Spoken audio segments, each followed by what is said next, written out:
I don't know what I'm going to do with John. On either side, 1. Matthew, Mark, and Luke are pretty close. I know I'm going to go with his right and his left for Mark. The one on his right hand. And the other. Matthew. 1 on the right hand. And another on the left. I think having just 1 on the right and another on the left, or 1 and the other,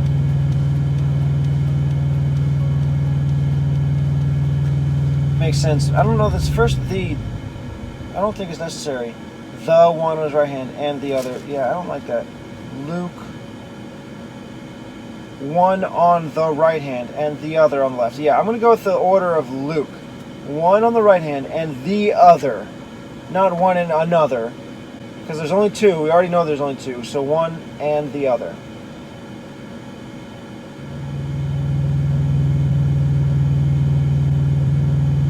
One is in John. 1 is all 4. On is 3. Just mark his. Matthew, Mark, Luke, right hand. Luke. And the other.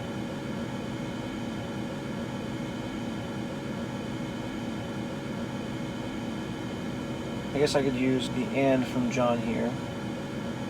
Mark and the other. Matthew, I guess, is the weird one.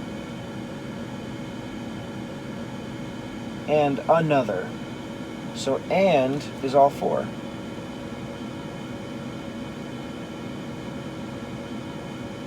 Mark and Luke, the other.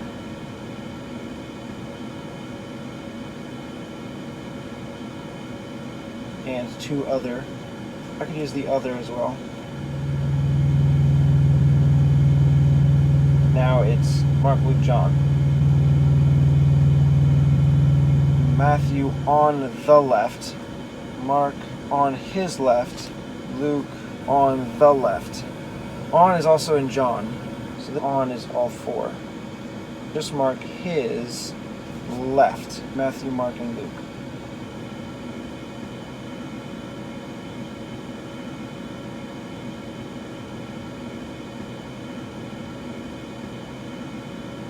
John.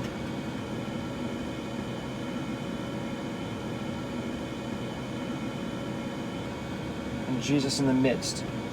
Okay, I'm going to add that from John. And Jesus in the midst.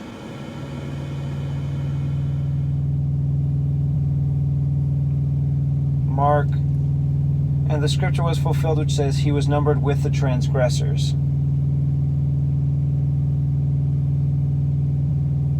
So I'll put that right at the end here.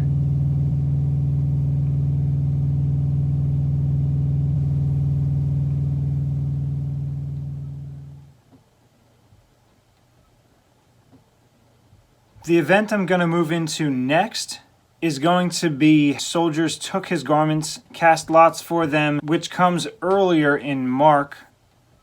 And then after that, I'll get into the sign above his head, which comes a little bit earlier than this in Mark.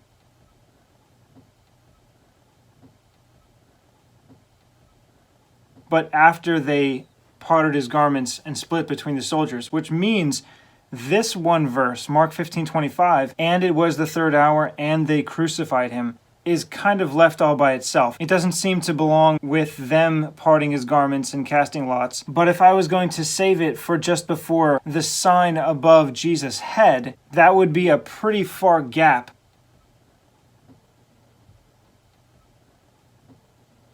from when Jesus actually was crucified before this statement talking about the crucifixion and the hour. And after I completed video 686, where I talk about the time that Jesus was actually crucified, was it the 3rd hour as written here in Mark, or was it sometime after the 6th hour as written in John 19:14? What I think the most probable conclusion is that Mark 15:25 is reminding the readers about who is the most guilty, mentioning the third hour because it is earlier, pointing back to the time that he was accused.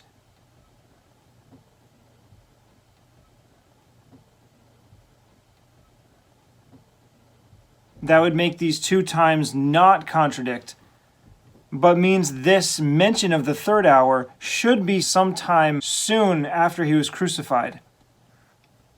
Which means I don't want to save it until after parting the garments, because mixing that with Matthew, Mark, and John puts that quite a while later and seems to separate the events too much. I think the best place for this verse, the third hour they crucified him, is right here. The scripture was fulfilled, which says, and he was numbered with the transgressors. Now, and it was the third hour, and they crucified him. And this is because just a few words earlier is when he actually was crucified.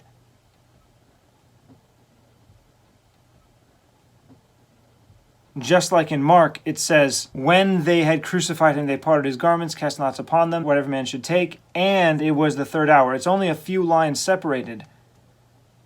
So to keep this mention of the third hour, referring to what I think is the guilt of his crucifixion, close to when he was actually crucified, is probably best right here at the end. Yes, this verse does seem to repeat that he was crucified, which usually I really don't like, but because I think this is talking about something else, the guilt of the crucifixion,